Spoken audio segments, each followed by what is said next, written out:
uma empresa familiar, ela, na sua grande maioria, né, tem algumas que são muito grandes mesmo, e a gente trata aí como é, uma empresa tão grande que ela não vai ter o one-on-one, né? A gente já fala assim, não tem o dia a dia mesmo do cliente. Mas a grande maioria das empresas familiares que faturam muito bem, mas elas são de médio porte, né? A gente vê que essa customização, esses pequenos detalhes é o que fazem a diferença. É o que faz a diferença para ela criar uma outra linha, uma curva maior aí de venda, né? Que ela começa a aumentar. Por quê? Ela começa a olhar em cada ponto que hoje eu estou no meu segmento, quais são as dores, e ela começa a fazer pequenas inserções ali de serviços e de produtos para aumentar o contato. Então eu compro um produto aqui, logo em seguida eu posso oferecer um serviço, depois eu ofereço um outro produto, e aí vai. E conforme eu vendo esse período maior que essa empresa ela pode estar, né, esse cliente pode estar ali comigo, eu começo a perceber que ele está já há 1 ano, há 2 anos, há 3 anos. É natural esse cliente voltar, né? Eu fiz recentemente uma consultoria com uma empresa, vamos dizer assim, ela se coloca como um resort, né, para casais, tá? Não tem crianças não podem ir, cachorros não podem ir e tal, né? Ela é muito nichada. E ela faz pacotes de lua de mel, pacotes para datas comemorativas e assim por diante. E ela olhava muito assim, olha, não, eu estou olhando as datas necessárias que eles têm. Então lua de mel, eu tenho casamento, eu tenho data de aniversário de namoro, data de aniversário da própria pessoa, do esposo, da esposa. E ela criava assim pacotes. Ah, você pode ter aqui, por exemplo, uma massagem, você pode ter um ofurô, você pode ter um jantar diferenciado, tal. Você pode escolher, tal. Só que durante o dia inteiro, as pessoas elas ficavam praticamente soltas dentro do resort. Ah, vou na piscina, vou na quadra, eu vou fazer a massagem, eu vou andar em volta aqui, eu vou subir na montanha que tem do lado e começar a fazer, vou pedir uma coisa para beber, ficar muito no que a pessoa entendia ali. E tem pessoas que vão querer ficar livres mesmo de fato no dia a dia. Mas o que a gente começou a fazer? Olha, vamos entender quando uma pessoa vem de lua de mel, o que ela gostaria de fazer?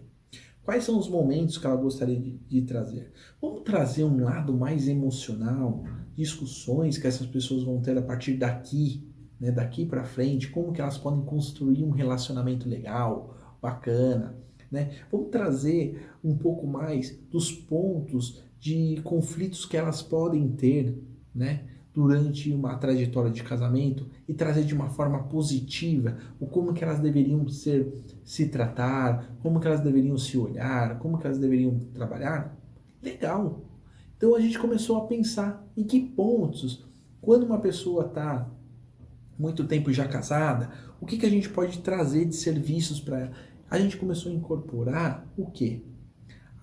Serviços de autoconhecimento, de conhecimentos ali no dia a dia que elas poderiam contratar, com trabalhos com psicólogos, como enxergar o outro, começou a ser muito bacana, porque a gente saiu daquela coisa, eu vou para um hotel, vou almoçar bem, vou jantar bem, vou fazer isso, vou fazer, sabe? E o resto eu me viro. A gente começou a trazer uma parte mais emocional, a criar estímulos, a criar várias outras coisas que é importante em qualquer relacionamento, tá? Então a gente começou a olhar mais no detalhe, na jornada de quando ela sair daqui, o que ela vai precisar lá fora. Qual é o recurso que ela pode ter aqui que vai suprir uma dor dela ali para frente. Então esse é o bacana de a gente olhar. A gente está falando de uma coisa muito nichada, mas a gente tem diversas outras coisas que a gente pode abranger, que a gente pode conversar. E quando eu trabalho essas questões muito de olhar essa esteira, né, de olhar efetivamente, olha, esse é o processo, né, que a gente tem que seguir para esse cliente sempre lembrar de mim, sempre lembrar que ele teve aquela dor no passado, que ele vai ter essas dores no futuro, eu começo a estar presente. E aí eu começo a fidelizar, a reter esse cliente, ter mais compras desse cliente.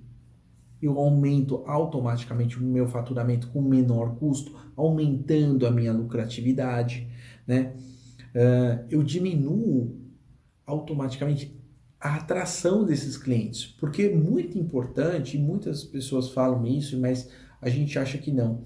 Mas é extremamente importante eu cuidar mais de quem já comprou de mim, de quem não comprou. A gente já acredita que é uma venda, ela começa quando eu vendi para o cliente. Olha, vendi, comecei a venda, estou vendendo aqui, ela termina, né? Depois de que ele assinou o cheque. Na verdade, não. Ela começa quando eu começo a entregar para essa pessoa. O tempo que eu fico com ela, o processo de entrega, esse é o processo de venda mesmo. Porque até lá atrás, ela olhou, é um poder de decisão, um poder de necessidade, descoberta, né?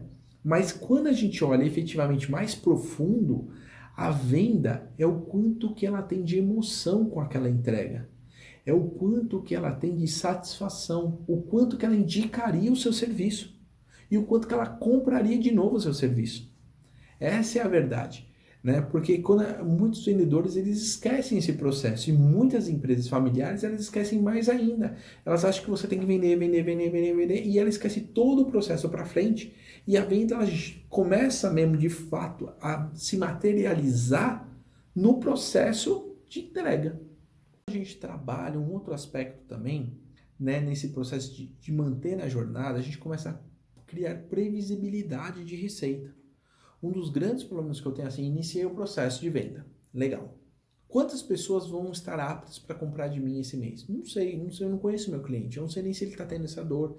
Então, quando eu começo a fazer o LTV, eu começo a inserir serviços e produtos e eu entendo que ele já está acabando o produto dele, que eu posso criar ali uma recorrência, né? Criar um retorno desse cliente, ou ele já deve estar num ponto que ele precisa de uma outra solução, eu começo a criar previsibilidade no meu faturamento.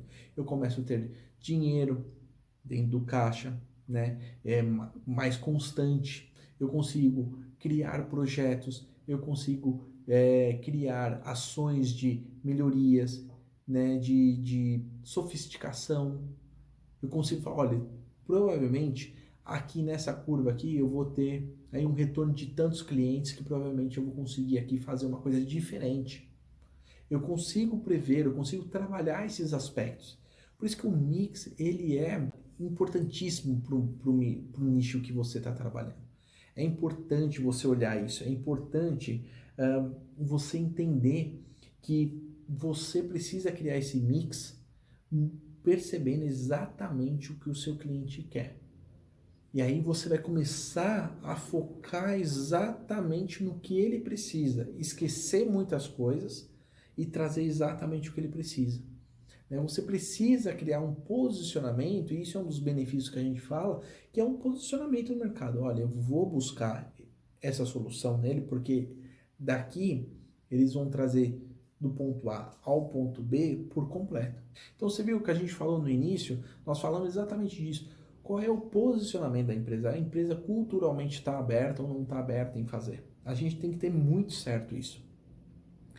E quando a gente define uma estratégia de venda, a gente define uma estratégia de posicionamento, de como a gente vai ser reconhecido, de como a gente vai ser visto no mercado. E automaticamente a gente consegue criar, né, soluções que elas vão se complementando durante a jornada completa desse cliente.